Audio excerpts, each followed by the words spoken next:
વક્રતુંડ મહાકાય સૂર્યકોટી સમપ્રભા નિર્વિઘ્ને કુરુ મે દેવ સર્વકાર્યસુ સર્વદા। મિત્રો, આપણે આ ઓખાહરણના આગળના ભાગમાં સાંભળ્યું તો પેલા ગણપતિજીની સ્તુતિ સાંભળી, પછી માં ભગવતીની અને પછી સરસ્વતીની સ્તુતિ કરી અને આપણે ઓખાહરણની વાર્તા ચાલુ કરી હતી। ત્યાં આપણે ચિત્રલેખા ચિત્રો બનાવી અને આ ઓખાને બધું સંભળાવતી હતી અને બતાવતી હતી કે ઓખા, આ ઘરવાળો છે તારો, આ તારા ઘરવાળો છે, તને સ્વપ્નનો જે રાજકુમાર છે એ કોણ છે, કોણ છે કે જેને તારી સાથે સ્વપ્નમાં લગ્ન કર્યા, એમ આ ચિત્રલેખા આ બધું એને બતાવે છે, ચિત્ર દોરી દોરી અને બતાવે છે। ચિત્ર ચાલીને વાનો વાળીને રંગ ભેળીને પટ મેલીને લેખણ લાવીને કરમાં સહીને રંગ ભરતી રે ચિત્ર કરતી રે। ચિત્રલેખાએ હવે સ્વર્ગલોક લખ્યા અને સ્વર્ગલોકમાં સ્વર્ગના લોકો રાય લખ્યા, સૂર લોકો લખ્યા, ભડ લોકો લખ્યા, જમલોક લખ્યા, તપલોક લખ્યા અને સત્યોક લખ્યા, વૈકુંઠ લખ્યા અને ગણલોક લખ્યા। અને ગર્વ હવે ઓખાબાઈ ઓરા આવી અને તમે જુઓ કે આમાં જે કોઈ આ કાગળની માલિપા જે મેં લખ્યું છે એમાં કોઈ તમારો મનગમતો ભરથાર છે? ચિત્રલેખા કહે છે કે ના હો, આ જે ચિત્ર લખ્યા છે આ બધા ચિત્ર આ બધા ખોટા છે, માટે બાળ બાળ આવા નથી ગમતા રે, આ તો રણવગડામાં મેલી રહીને જમતું રે। હે કે મારા આવા ચિત્ર હોઈ ન શકે, મારા સ્વપ્નનો ભરથાર આવો નથી। ચિત્રલેખાએ ફરીથી લખવાનું ચાલુ કર્યું। ચિત્રલેખાએ લખ્યું કે ચિત્ર ચાલીને વાનો વાળીને રંગ ભેળીને પટ મેલીને લેખણ લાવીને કરમાં સહીને રંગ ભરતી રે ચિત્ર કરતી રે। ચિત્રલેખાએ હવે પાતાળ લોક લખવાનું શરૂ કર્યું।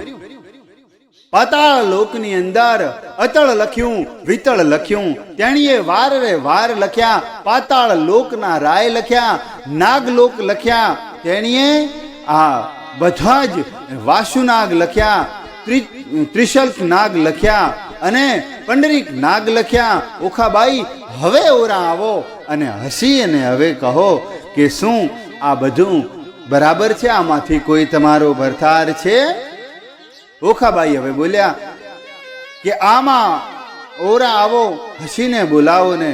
અને ઓખાબાઈ કહે છે કે બળ્યું બળ્યું રે આ એનું દર્પ રે, હું શું સ્વપ્નાતરમાં પરણી આવા સર્પને, હું શું આવા સર્પને પરણીએ શું કે તું મને આવા સર્પ મને બતાવે છે? બધા નાગલોકની અંદર તો સર્પ જ વધારે હોય છે।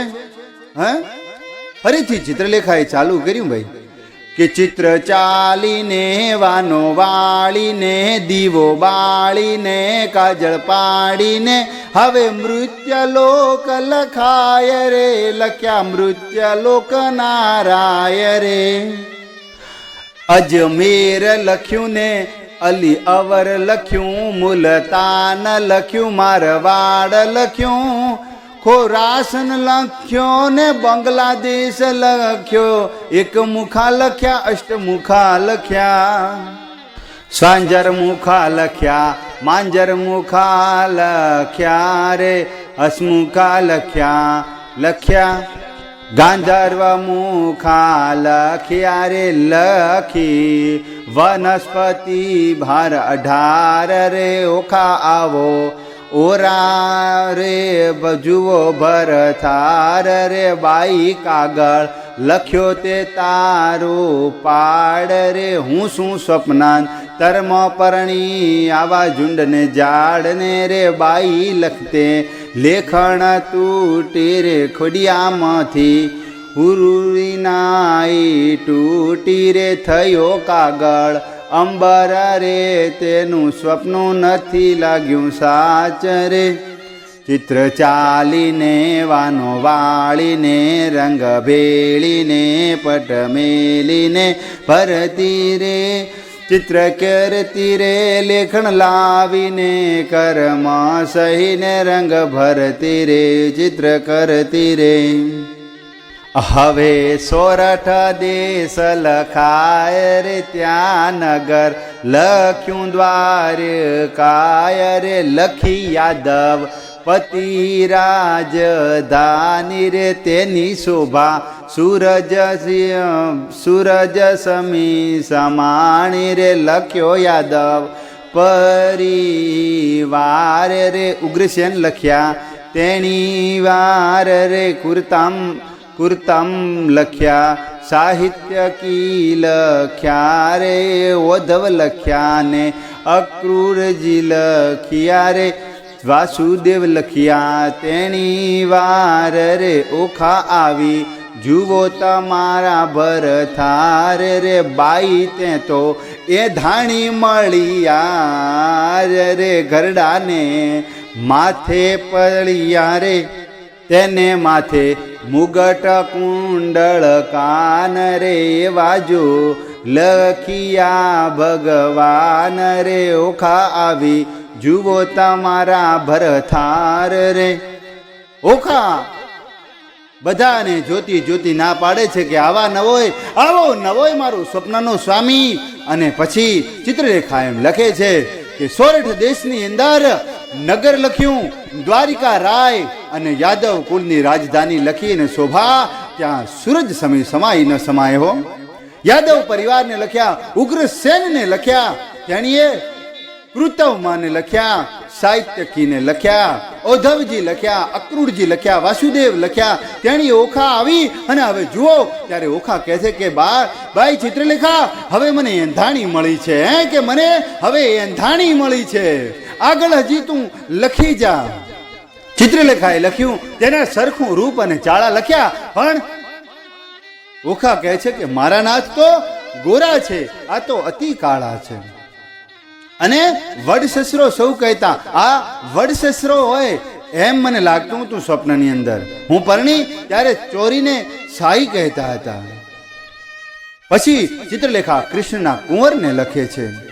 1,80,000 એથી આગળ લખ્યા તેણીએ ઓખા આવી અને જુઓજી તો રીંછના બાળ લખ્યા તેને માથે મોટા વાળ લખ્યા એના કુળમાં મારો કંથ રે અને એને ધાવણના છે દંત એ તો રૂપાળો અને ઊંચો છે એને મોઢે ઝીણી મૂછો છે ત્યારે લખ્યા હવે પરદુમનને ઓખાબાઈનું માન્યું મન જાણે હવે કોઈ સગો હોય એમ લાગવા લાગ્યું મુજને પરણ્યો તેનું મોય રે એને સગો સસરો સૌ કહેતા હું પરણી ત્યારે મારી પાસે રહેતા હતા એમ કહી અને અનિરુદ્ધ લખ્યા ક્ષણ વાર ના લાગી અને મુખ મરડી અને ઊભી થઈ ગઈ ભાઈ એ મારો ભરથાર અરે ચિત્રલેખા આ તો મારો ભરથાર છે આ જ અનિરુદ્ધ છે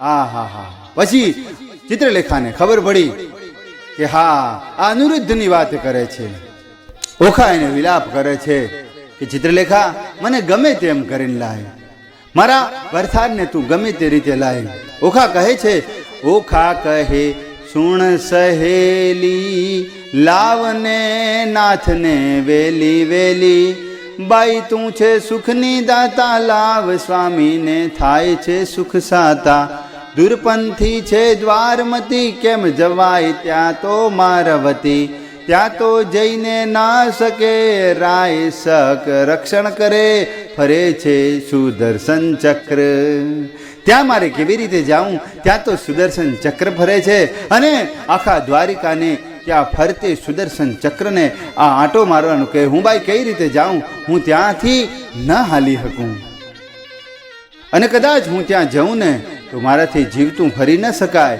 નિસ્તે મસ્તક મારું છેદી નાખે જાઉં જોજન સહસ્ત્ર 11 તારો કેમ આવે ભરથાર નિર્ણય નિર્મો ધારા વહે છે, કમર જોડીને કન્યા કહે છે, બાઈ તારી ગતિ છે મોટી, તને તો ન કરે કોઈ ખોટી. ચિત્રલેખા તારી ધારણા દીધી, પછી કાયામાં પક્ષીની કીધી, બોલી ચિત્રલેખા સત્યવાણી, ક્ષણ એક આપવાણી. હે કે હવે તું ગમે તે કરીને તારે જા, તું તો ધારે તો પક્ષી બનીને પણ તું થઈ શકે છે ને જઈ શકે છે. ચિત્રલેખા તું ગમે તે કરી શકે છે, તું ગમે તે કરીને જા. ચિત્રલેખા ઓખાને કહે છે, એ શું પરણાવી રૂડી રીત, તો તું જાણજે મારી પ્રીત. ઓખા કહે રહેજે રૂડે આચરણે, રખ નિરુદ્ધ ને તું પરણે. સખી સુંદર વરને જાણી, રખે થાતી તું પટરાણી. એનો અતિશય છે હાથ રૂપાળો, રૂખે મેળવે તું હથેવાળો. બાઈ યાદવ વર છે રૂડો, રમે રખે પહેરીને બેસતો ચૂડો. બાઈ તારો છે વિશ્વાસ, રખે કરતી તું મને ના નિરાશ. કોઈ ના જાણે એવું કરજે, વેગે સ્વામી લઈને ફરજે. જાણે જો જાણશે પિતા બાણ, તો આપણા લેશે પ્રાણ. ચિત્રલેખા કહે, ઓખાબાઈ દ્વારિકામાં મારે જાવું, પ્રભુના ઘરની ચોરી કરવી નથી, લાડવો ખાઉં, 11 સહસ્ત્ર જોજન જાઉં, અને હરવા શ્રી જગદીશને સુદર્શન જો ચક્ર મળે તો એ મારું મસ્તક છેદી નાખશે. પણ છતાં એણે કીધું કે હું જાઉં છું બાઈ. બાઈ તુજને જાણ તો નવ પડે ને, જેમ તેમ વહેલી થાને, લાવ મારા કંથને તું ખોટી થાય ને સાને. જાતિ વેળાએ ઓખા કહે છે કે મારો વર છે રૂડો, કર્મે મળ્યા છો કુંવારા માટે, રખે પહેરતા ચૂડો. ચિત્રલેખાએ કહેવા માંડ્યો કે મનમાં રાખજો ધીર, જે સ્વપ્નમાં તને પરણી ગયો, એ મારી માડી જાયો વીર. તું ચિંતા ના કરીશ, ઈ મારી માડી જાયો, મારા ભાઈ સમો ગણી અને હું એને લાવીશ. ઓખાને આટલું આશ્વાસન આપી અને ચિત્રલેખા એક દંડિયા મહેલની બહાર નીકળી અને નગરની બહાર જઈ અને યુવા દ્વાર આકાશ માર્ગે ઉડી અને દૂરથી તેણે દ્વારિકા નગરી જોઈ. દ્વારિકા નગરીમાં જોતા જ આકાશમાંથી નીચે ઉતરીને ગુપ્ત રીતે નગરની અંદર પ્રવેશ કરવા જતી હતી. ત્યાં જ એમને નારદજી સામા મળ્યા. નારદજી માયાવી ચિત્રલેખાને ઓળખી ગયા અને એણે ઊભી રાખી અને કહ્યું, ચિત્રલેખા, દ્વારિકા નગરીમાં ચોકી કરવા માટે શ્રી કૃષ્ણ ભગવાનનું સુદર્શન મૂક્યું છે. ચિત્રલેખાએ ઓખાની મનોવ્યસ્થા કહી. નારદજીને કીધું કે હે નારદજી, તમે તો ભગવાનના પરમ ભક્ત છો, તમને તો ખબર હશે કે ચિત્રલેખ ભાઈ ઓખાની શું હાલાત છે. એની હાલાતના આધીન હું અહીંયા એને લેવા આવી છું. આવી રીતે નારદજીને કીધું. એટલે નારદજી પરમ ભક્ત હતા, છતાં ચતુરાઈ ખોઈ બેઠા ન હતા. તેમની વિચક્ષણ દ્રષ્ટિ કોઈ પણ સામાજિક વેદનામાં જાણી રહેતી નહીં. એ સમજી જતા માણસનું દુઃખ. તેઓ દ્વારિકાથી પૂર્વ પરિચિત હતા. તેઓ બોલ્યા, ચિત્રલેખા, તું કોઈ પણ રીતે દ્વારિકામાં પ્રવેશ કરી શકે તેમ નથી, પરંતુ એમ કર, હું સુદર્શન પાસે જાઉં છું અને તેનું ચિત્ત આડી અવળી વાતોમાં પરવી અને તેને મારી પાસે બેસાડું છું. આ તકનો લાભ તને મળશે અને સરળતાથી તું દ્વારિકામાં પ્રવેશ કરી શકીશ અને અનિરુદ્ધના મહેલમાં પહોંચી શકીશ. નારદજી આ પ્રમાણે ચિત્રલેખા પોતાની યોજના સમજાવી અને તેઓ સુદર્શન ચક્ર પાસે જઈ અને સાથે અલગ મલકની વાતો કરવા લાગ્યા. અને ચિત્રલેખા દ્વારિકામાં પેશવાની યોગ્ય તક મળી ગઈ. ચિત્રલેખા ચૂપચાપ દ્વારિકામાં પેશી અનિરુદ્ધના મહેલની વિશાળ ચંદ્રશાળામાં ઉતરી અને ધીમેથી તેણે અનિરુદ્ધની વિશાળ શયનખંડની માં જોયું. ચંદન તેલનો દીપક ઝગમગતો રહ્યો હતો અને તેના શાંત પ્રકાશમાં અનિરુદ્ધના મુખાર વિંદની ઝાંખી થતી હતી. ચંદનની મીઠી સુવાસથી શયનખંડનું વાતાવરણ સુગંધિત બની ગયું હતું. તે હળવે પગલે અનિરુદ્ધ પાસે ગઈ અને તેના ઉપર સન્મોહ વિદ્યાનો પ્રયોગ કર્યો. તેથી અનિરુદ્ધ સંમોહિત થઈ નિંદરના ઘેનમાં ઘેરાઈ ગયું. ચિત્રલેખાએ પળનો જ વિલંબ કર્યા તુરંત જ તેણે પલંગ સહિત ઉઠાવ્યો અને બધાની દૃષ્ટિ ચૂકીને તે વાયુ વેગે આકાશ માર્ગે શોણિતપુરમાં આવી પહોંચી અને તે પલંગ સાથે અનિરુદ્ધને ઓખાનું આવાસ ખંડમાં લઈ આવી. અનિરુદ્ધને જોતા જ ઓખાનું ચિતરાયેલું આ વદન કમળ પ્રસન્ન થતા પ્રફુલ્લિત થઈ ગઈ. તેણે સ્વપ્નમાં જે પુરુષ જોયો હતો તે આ જ હતો. તે પ્રસન્નતાથી આમ અભિનેશ નેત્ર અને તેના સૌંદર્યનું પાન કરી રહી હતી. ચિત્રલેખાએ પહેલેથી જ આવાસના બારી બારણા બંધ કરી દીધા હતા. હવે હળવે રહી અને ઓખાને સહેજ આધી આવા સંકેત કરી અને અનિરુદ્ધની પાસે આવી અને તેને સન્મોહિત અસરમાંથી જાગ્રસ્ત કરવાનો પ્રયાસ કર્યો અને સન્મોહન અસરમાંથી મુક્ત થતા જ ચિત્રલેખાને તેના પગનો અંગૂઠો પકડીને હલાવ્યો. અનિરુદ્ધે પાછું મરડીને આંખ ઉગાડી. ત્યાં તો ચિત્રલેખાએ હાથનો મૌન રહેવાનું સંકેત કર્યો. અનિરુદ્ધ અજાણ્યું સ્થળ અને જાણી અજાણી આ નવયૌવન જોઈ અને વિચારમાં પડી ગયો. તેનો પલંગ ઉપર બેઠો થયો અને પૂછ્યું, તમે કોણ છો? હું ક્યાં છું? ચિત્રલેખાએ તેને મૌન રહેવાનું કહી ઓખાને પરિચિત આપી અને આખીએ ઘટના બધી વર્ણવી. પછી તો બાજુના ખંડમાં જતી રહી. બંને જણા એકબીજાને મુગ્ધ ભાવે નિહાળી રહ્યા છે. અનિરુદ્ધ ઓખાનું આ લાલિત્ય નિરખી રહ્યો હતો અને ઓખા અનિરુદ્ધનું પુરુષ. ઘડીકમાં બંનેના હૃદય એકબીજાનું વર્ણન કરતા તત્પર બન્યા. મોડી રાત સુધી એકબીજાએ પોતાના હૃદયની વાતો કરી. નગરની શોભા જોવા તે રાત્રિના અંધકારમાં મહેલના ઝરૂખડામાં આવી ઊભા હતા અને વિશાળ ભૂમિમાં પથરાયેલા આ શેણિતપુરની જોઈ રહ્યા હતા. અને કેટલાક ઊંચા મહાલીઓ અનિરુદ્ધ ગગન સાથે વાતો કરતા જોયા. તેને લાગ્યું કે શોણિતપુર પર કંઈ દ્વારિકાથી સાવ ઉતરતું તો નથી જ. આમ ઓખા અનિરુદ્ધ એકાંતમાં પોતાના દિવસો વિતાવવા લાગ્યા. ચિત્રલેખા આટલી બધી ચતુર હતી કે તેણે એવી વ્યવસ્થા કરી કે કોઈને આ વાતની ગંધ પણ ના આવે. આવી રીતે ઓખા અને અનિરુદ્ધ એકાંતમાં પોતાના દિવસો વિતાવી રહ્યા હતા. ચિત્રલેખા એટલી બધી ચતુર હતી કે તેણે એવી વ્યવસ્થા કરી દીધી કે કોઈ આવતાને એની ગંધ પણ ન આવે. આજે પણ મધરાત્રિ પછી અનિરુદ્ધ ઓખાના મહેલની અગાશીમાં આવીને ઊભો. એકાએક તેની દ્રષ્ટિ મહાલયના અંતિમ ભાગ પર પડી. અંતિમ ભાગમાં ફરકી રહેલા મ્યુર ધ્વજ ઉપર પડી અને તેણે તુરત જ ધનુષ્ય બાણ ચડાવ્યું અને સનનનન કરતું છોડ્યું. અનિરુદ્ધના એક બાણે રાજમહેલના શસ્ત્રગારનો ફરકતો આ ધ્વજ દંડ બની ભાંગી ગયો અને મ્યુર ધ્વજ નીચે પડ્યો. ધ્વજ ભંગ થતાં જ આ મહાલયના રક્ષકો બધા દોડધામ કરવા લાગ્યા અને દોડી આવ્યા અને તેમણે અણધારી આ ઘટનાથી વિદિત કરાવ્યા. કૌભાંડ રક્ષકોની વાત સાંભળી ચમકી ગયો અને તેણે ચારે દિશાઓમાં મોકલેલા ગુપ્તચરોનું વધુ સાવધ રહેવા કીધું કે તમે હવે સાચવીને રહેજો અને આખા નગરમાં આ અજાણ્યા યોદ્ધાને છુપી શોધખોળ થવા લાગી. નગરના ચોરે ચોરે બધા સીમાડે બધે ગુપ્તચરો શોધી રહ્યા હતા, પરંતુ સૌ નિષ્ફળતા મળી. ઓખાના આવાસે છદ્મવેશમાં રહેલા સૈનિકો ઓખાના ખંડનું વાતાવરણ શંકાસ્પદ લાગ્યું. ઓખાનું મુખ ઉપર થોડાક દિવસો પછી નવીન ઉત્સાહ ઉતરતો હતો અને તેના દેહમાં પણ અજબ ફેરફારો થયા હતા તેમ જણાતું હતું. રક્ષકો તેના આ કૌમાર્ય ખંડનના ચિહ્નનો જાણતા હતા. તેથી તેમને આ સાવધાનપણે ઓખાના આવાસનું નિરીક્ષણ કરવા માંડ્યું.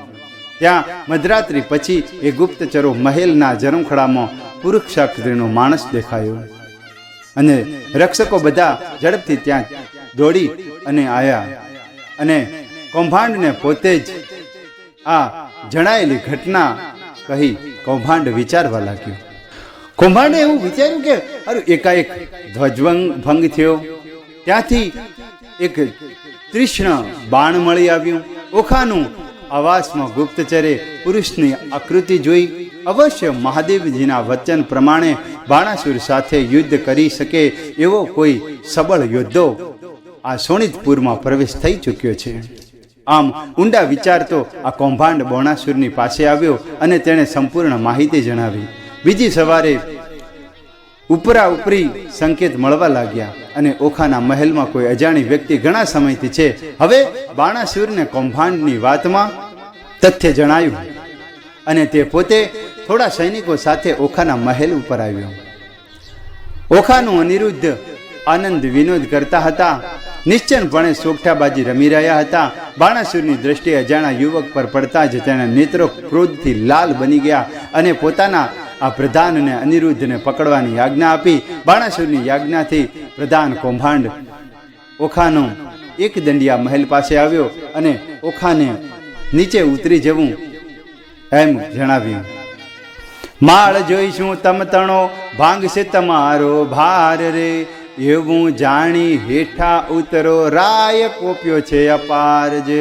પોતાના પ્રધાનની વાત સાંભળી આ ઓખાના ક્રોધ ભભૂકી ઉઠ્યો. કન્યાએ ક્રોધ જણાવ્યો અને હાટકારે પ્રધાન આ લંપટ બોલતો લાજે નહીં, તું ગઢપણે ગઈ શાન પાપી પ્રાણ લેવા ક્યાંથી આવ્યો રે, બોલ તો શુદ્ધ વચન એવો સારું કીધો જોઈશે જીભલડી છેદન. હું તો ડાહ્યો દાનવ છું, તુને જાણીતી ભારે ખમ કૌભાંડ, એવું આળ કોને ન ચડાવીએ, ભાંગીને પડે બ્રહ્માંડ. કેવા દેને તું મારી માતને પછી તારી છે વાત, હત્યા આપું છું હું તુજને કરું જાંપા પાટ. કૌભાંડ લાગ્યો કાંપવા પુત્રી પરમ પવિત્ર, પછી કાલા વાલા મંડ્યા ન જાણ્યું સ્ત્રીનું ચરિત. બાઈ જાણીએ મુજને મોકલ્યો લોકે પાડ્યો વિરોધ, પૂછવા માટે શું આવડો કરો રંક ઉપર ક્રોધ. એવું કહેતા સેવક મોકલ્યો બાણાસુરને પાસ રે, રાજાએ મંત્રીને કહ્યું ચડી જુવાનો અવાસ રે. કૌભાંડ ક્રોધ કરી ગરજ્યો વજરાવ્યા નિશાન રે, માળીએથી બંને ઉતરો બાણાસુરની આણ રે. દાસને આપી આજ્ઞા સ્તંભ કરો ને છેદ રે, ઓખાએ આંસુડે ઢાળિયા ચંપાશે સ્વામીનંદ. જઈ બેઠા નાવરી બન્યો વાતચીત કરી લીધી, છેદે ભજે રામ કામ કુંવર ઓખા ઉછળંગ લીધી. જોડી જોવા મળ્યા જોધા ટોળેજી, આંખો લીધી ઓખા લીધી અનુરુદ્ધે ખોળેજી, કંઠે બાહેદરી ગૃહી બાળાજી. કૌભાંડને પ્રગટી જવાળા અનિરુદ્ધ આશળ મરડી નિશાર્યા રે, ઓખાએ સહાર્યો હાથ પ્રીતમ વઢવા નહીં દઉં આજ મારા મનોહર નાથ. ઓખા કહે કંથ તને હવે કીજે ન કીજે, એમ બાળીશું વઢતા બીજે. એ ઘણા તમો એક જાતને સેના મોકલી મારા તાત રે. ઓખા કહે છે કે હે કંથ, હું તમને આ અસુર જોડે નહીં લડવા દઉં, હું તમને આમના જોડે નહીં લડવા દઉં. કારણ કે હું હવે તમને ખોવા નથી માગતી, માટે તમે હવે એ યુદ્ધ કરવાનું જરૂર નથી. પણ એમને કીધું કે મારા તાતે ઘણી બધી સેના મોકલી છે. દૈત્યને વાહન ને તપ પાળા, નાથજી તમે છો ઠાલા માળા. એણે ટોપ કવચ ને બખ્તર, તમારે અંગે સોહે પીતાંબર. દૈત્યને સંગ બાણ સૌ ભાલા, એ કઠણ તમે શું વાળા. એ તો મોરદંત્વ બહુ બળિયા, તમે સુકોમળ પાતળિયા. સ્વામી પીછે અસુરને ભેદો, પહેલા મસ્તક મારું છેદો. તમને દેખી દેખીને મોહું, તમે યુદ્ધ કરો ને કેમ જોવું. ઈચ્છા અંતરની ગઈ છે ફીટી, દૈત્ય માળિયું લીધું વીંટી. પ્રભુ પ્રાણ કંપે છે મારા, મુઆ દૈત્યને કરે હોકારા. ધન ગાજે કેસરી દે ફાળે, ન ઉછળે તો જાણજો શિયાળે. છત્રી નિશે દેખી દળ, ના હોય પુરુષ જાણકો વેંઢળ.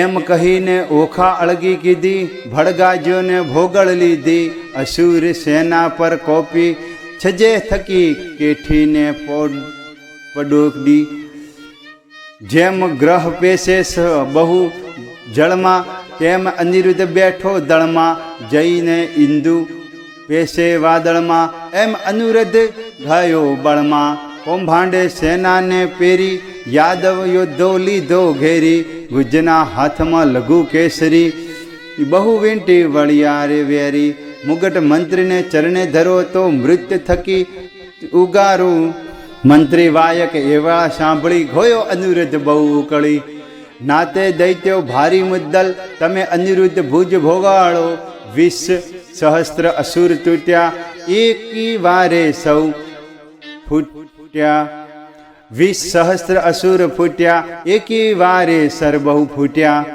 આયુધ રહી વરસી પડે પરિધ પટ્ટી ફરવી દાનવ ધર્યા ટોળે ટોળા વર્ષે ભિંદી પાલને ગોળા થયા દુંદુદી ગડગડાટ થયા ખંડા તણા ખડખડાટ હાક્યા હસ્તી દે હાહાકાર થયા ખંડન તણા ચળાટ મંત્રી અગ્નિના ઘૂંઘવાટ બોલે બાણ તણા સુવાવટ રથ ગાજે ચક્ર ગડગડાટ હોય હણે હણાહણાટ છૂટે બાણો સણસણાટ થયા ગગનમાં ધણધણાટ દેખી દોહલો નાચતો ઘાટ થયા ઓખાને ઊંચાટ દાનવો વળ્યા ઘાટ અનિરુદ્ધ મુકાવે વાટ કોઈને ઝીક્યા ઝાલીને કેસે કોઈને ઉભાડ્યા પગની પેઠે થયું બાણાસુરને જાણ એક પુરુષે વાણ્યો ઘાણ અસુરેશને ચડિયો કોપ સુજા કવચ આયુધના ટાપ સર્વ સૈન્યાએ તત્પર લીધું ચડિયો રાય દાદમનું લીધું પ્રલય અગ્નિ જેવા જવાળાયેલા બાણરૂપી થયું મુદ્દલ્યું ચડ્યો રાય ક્રોધ ગગડ્યો જાણ્યું ઓખાને રણતાત ચડ્યો સૈન્યના લોક આગળ ચાલ્યા કર્મા બહુ ભાલા ઝાલ્યા વાગી હાંકને ચડ્યો બાણ તો તે થયું ઓખાને જાણ થયું જે તાત ચડ્યો ફૂણ તરસે સુગ્રહણ હાથ અસુડા ભરતી શોક ધરતી ઓખા સાદ કરતી નાથ રે આવી સેના અસુરને અનિરુદ્ધને લીધો ઘેરી રામકુંવરને મધ્ય આણી વીંટી લીધો ચો ફેરારી અમર કહે શું નિપજે ઈચ્છા તો પરમેશ્વરી રીપુરજના યુથમાં અનિરુદ્ધ લઘુ કેસરી બાણને શું કરે ભોગળ વિધિ ફોગટ વેરી વાયરસ પોટી મળ્યા તે કેમ જીવે પોપટ બાણાસુરે સુભાટ ભર્યા કોઈ ન કરશો ઘાત છે વીર થોડી તય તણો હું પૂછું એને એક વાત માળિયેથી ઓખા નિરખે રુદન મૂક્યું છોડી ઓખા જીવન પૂંઠે યોદ્ધા ઊભો રહ્યા બેવું કરજોડી બળવંત કહે કે અતિ ઘણું સેના છે વિહામણી ઓ પવન વેગી પાખરા હય આવ્યા ને હણહણી ઓ શું ભટ્યા માથા ભીડિયા હિંડિયા સ્વામી ભણી ઓ ખંડિયા ઓ ખડક ખાંડા જળકના ચળકતા ભાલા તણી ઓ ગજ આવ્યા સામટા હણ હિતણા હણહણી ટોપરે પહેર્યા અખર બખર અને સેના ઘણી હુણામ વિહામણી આ દળનું દળ કેમ કરશે સ્વામી સુકોમળ પ્રાણનાથને પીડશે પ્રગટ્યા તે કર્મના ફળ દેવન્ય દૈત્યને દયા નહીં લવંશે લઘુરાય છો કંથને નથી આવ્યા મૂછે કેસ 4 દિવસનું ચાદરણું સુખડું ગયું હે વહી પાપી પીડે છે પ્રભુને કમરમાં જાઉં કહી કંથજી મારો એકલો વીંટી વળ્યા અસુર એવું જાણીને સહાય કરજો સામળિયા સુશેર કષ્ટ નિવારણ કૃષ્ણજી હું થઈ તમારી વધુ જો આશા મારી ભોંગશો તો લાજશે જદુકુળ બધું હૈડું હેરવડ્યું નાર સુણી નાથનો હાહાકાર અનિરુદ્ધ તણી દેખાતા કીધું સૈન્ય તાર રે તાર અને 10,000 જોડ્યા બાણ મારી લીધા ચૂકચાર સમુદ્રમાં સમગમ હોવો વહણ્યું તે સોણિતપુર હજારો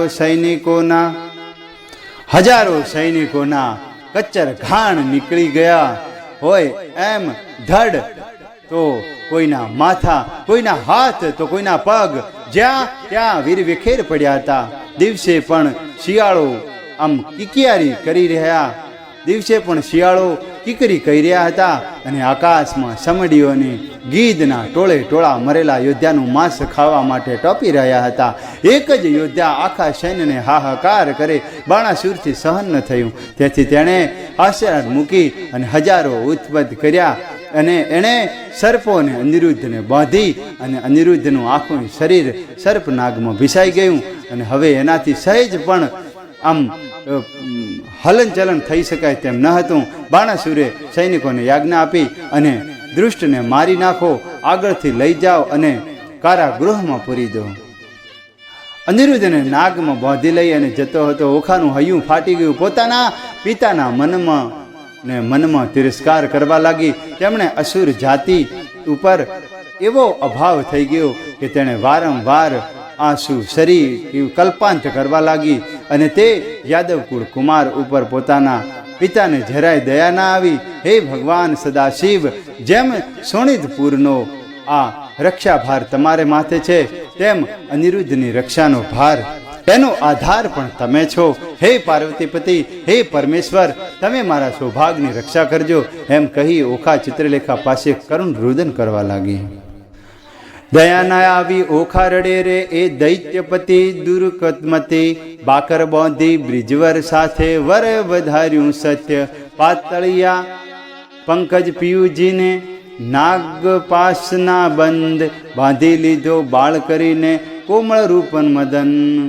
ધાજો રે ધરણીધર શ્રીવર સદા, આપદા પામે નાથ, ભેદ કરી બાંધી લીધો ના શા માટે નાગબંધ. તાપ સમાય નહીં સ્વામી રે, હું કરું દેહની પાત. વાર લાગે લક્ષ્મીવર તમને તો થાશે મહાપ્રાપ્તા ઉપતા. કમળ મુખ શ્રમથી ચૂકશું કન્યા રે આક્રમંદ, આંખને આંસુડે ચાલે જાશે મારો પ્રાણ.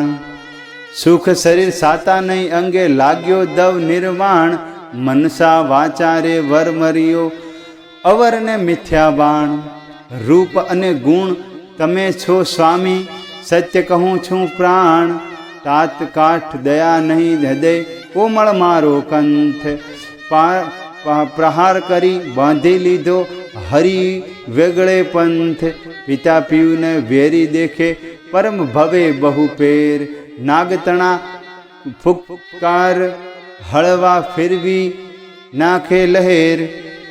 તાત કઠોર દયા નહીં તો તળવળે અંગે અગ્નિ ઉઠ્યો કંઠે પંડ્યો શોક. પૂર્ણતણા કર્મ આવી નડિયા કોને દીજે દોષ, તાત કહે તો કાયા રે પાડું વિષ ખાઉં આવાર. સ્નેહ જાણો કોઈ રે મનનો કાં પીડે ભરથાર. તાત તણે મન કઈ નહીં મુને સગળો લાગે સ્નેહ, સદન કરે છે તન મનનું શીલે પીવું રે. આ આંખોએ યુદ્ધમાં અંતરિક્ષ રહી અને સગી આંખોએ જોનાર નારદજીનું ઓખાનું કલ્પાંત સહન ન થયું. તેથી તેણે નારાયણ નારાયણનું ગાન ગરજાવતા દ્વારિકા બાજુ ચાલી નીકળ્યા. દ્વારિકામાં ચોમાસાના ચતુર્માસ વીતી ગયા હતા, પરંતુ અનિરુદ્ધને કોઈ સંભાળી આવ્યો નહીં. કૃષ્ણનું વિશાળ કુટુંબમાં સૌ કોઈને લાગતું કે આ મહેલમાં નહીં તો બીજા મહેલમાં છે, તેથી તેણે કોઈની ચિંતા નહોતી થતી. પરંતુ આજે દેવ ઉઠી એકાદશીનો મહોત્સવ હોવાથી એકાએક અનિરુદ્ધ સાંભળી આવ્યો. એકાએક મહેલમાં શોધખોળ થવાનું ચાલુ થઈ ગયું અને ક્યાંય અનિરુદ્ધ મળ્યો નહીં. તેથી આખું યાદવ કુળ ચિંતામાં પડ્યું. અનિરુદ્ધ મહાલે પૂછપરછ કરતા ત્યાંથી દાસીઓએ કહ્યું કે અહીં તો કુમાર અનિરુદ્ધ પણ નથી અને તેમને સૂઈ રહેવાનો હિંડોળા ખાટ પણ નથી. એમ તો એમ સમજતા હતા કે તેઓ અહીંયા બીજા મહેલમાં હશે. દાસીઓની વાત પરથી બધાને લાગ્યું કે અનિરુદ્ધ કોઈ હિંડોળા સહિત ઉપાડી ગયું છે. ઉપાડી ગયું હોય એવું કોણ હશે? આખા રાજમહેલમાં બંધ વિસ્તમય પામ્યા. દાસી દાસીઓને કલ્પાંત કરવા લાગ્યા. વસુદેવ દેવકીનો ચિંતાનો પાર ન રહ્યો. એવામાં ત્યાં એકાએક નારદજી આવી પહોંચ્યા અને નારદજી ભગવાન કૃષ્ણને ભેટી કુશળ સમાચાર પૂછ્યા અને કૃષ્ણ ભગવાન મોઢા ઉપર તો પ્રસન્ન છવાયેલી હતી, પરંતુ સત્યભામા, રૂક્ષ્મણી વગેરે વદન ઉપર શોક ધેરી છાયા સ્પષ્ટ દેખાતી હતી. રાણીઓ સામે આંગળી કરીને નારદજી બોલ્યા, પ્રભુ આપ તો ઠીક, પણ પટરાણીઓ કેમ ઉદાસ છે? એમના મોઢા ઉપર આનંદ છવાયેલો વર્તો નથી. રૂક્ષ્મણીજી નારદજીને વંદન કરીને કહ્યું, દેવર્ષિ આપ તો ત્રણેય લોક અને 14 ભુવનમાં વિચરનારા છો. આપે ક્યાંય મારા કુળ દીપક અનિરુદ્ધને જોયો? કોણ અને ક્યારનો રાજમહેલમાં જતો જ રહ્યો છે? નારદજી નારાયણ નારાયણ કરતા કહેવા લાગ્યા કે હે દેવી, તમારા અનિરુદ્ધને બીજું કોઈ નહીં. પણ નારદ કહે છે, હું શું જાણું, તમે છો સાગર બેટજી, જેને ઝંઝારે દીકરા હોય તેને દેવ્યની વેઠજી. ભગવાન કહે છે, નારદજી ને પુત્રો વિના કેમ રહેવાશે જી? નારદજી કહે, ધીરા થાવ, હશે એવું કહેવાશે જી. આસન વાળી તાળી લીધી, ધાન ધર્યું છે મનમાં જી. વેઢા ગણીને નારદ કહે, સાંભળો જુગ જીવનજી, તમારા પુત્રનું એક નારીએ કર્યું છે હરણજી. સોણેતપુરમાં એક નગર છે બાણાસુરના રાજજી. બાણાસુરની પુત્રી ઓખા, તેનું આવે સપનુંજી. અનિરુદ્ધ સપનામાં વરી ગયો, તેથી વિહરણ થયું મનમાંજી. ચિત્રલેખા ચંચળ નારી, વિધાત્રીનો અવતારજી. ને દ્વારિકામાં આવીને મન કર્યો વિચારજી. કઠણ કામ કરવું તે મારે એકલીનું નહીં કામજી. મને જોઈને ધીમે ધીમે આવી મારે ઠામજી. તેને શીખવ્યું મેં તમસ વિદ્યાનું ઊંધ્યું આખું ગામજી. અનિરુદ્ધને તે હીરી ગઈ, થયું ઓખાનું કામજી. નારદજીની વાત સાંભળી ભગવાન કૃષ્ણ હસી પડ્યા. તેમણે કહ્યું, નારદજી ખરા નારાયણ ભક્ત છો, તમે સારું કામ કરાવતા ફરો છો. નારદજી કહે, હે ભગવાન, મેં નથી કર્યું, મેં કોઈ અન્યાય નથી કર્યો પ્રભુ. જોયા પછી જાણશો કેવી ફૂટી છે કન્યાજી. પ્રભુ મેં કશું ખોટું નથી કર્યું, પરંતુ એ દાનવ બાણાસુર અત્યારે અનિરુદ્ધને ત્રાસ આપી રહ્યો છે. કારાગૃહમાં એને અસર પીડા આપી રહ્યો છે.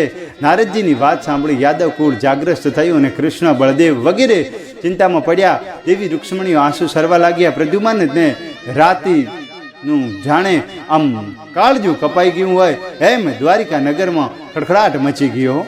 અને કૃષ્ણ ભગવાન, બળદેવ, એમની સેનાને પ્રમુખ યાદવ યોદ્ધા પ્રદ્યુમ્નના સાક્તકી, ગદ અને સાંબ, સારણ, નંદ, ઉપંદ અને ભદ્ર વગેરેના સમગ્ર યાદવોને શસ્ત્રોથી સજ્જન કર્યું અને અભિમાનની બાણાસુરની રાજધાની સોણેત ઉપર પ્રતિ કૃષ્ણ અને બળદેવે પ્રણય કર્યું.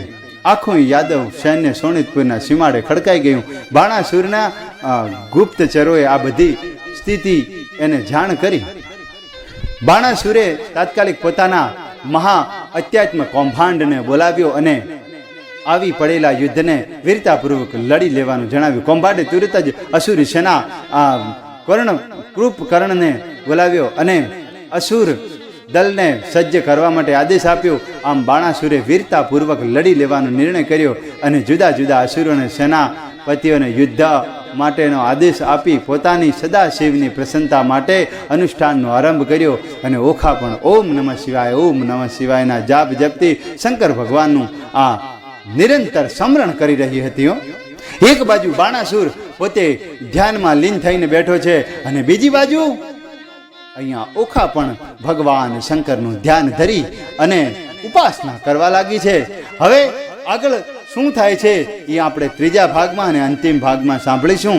તો બોલીએ શ્રી ગજાનંદ ગણપતિ મહારાજની જય, શંકર ભગવાનની જય, ભગવાન દ્વારિકાધીશની જય.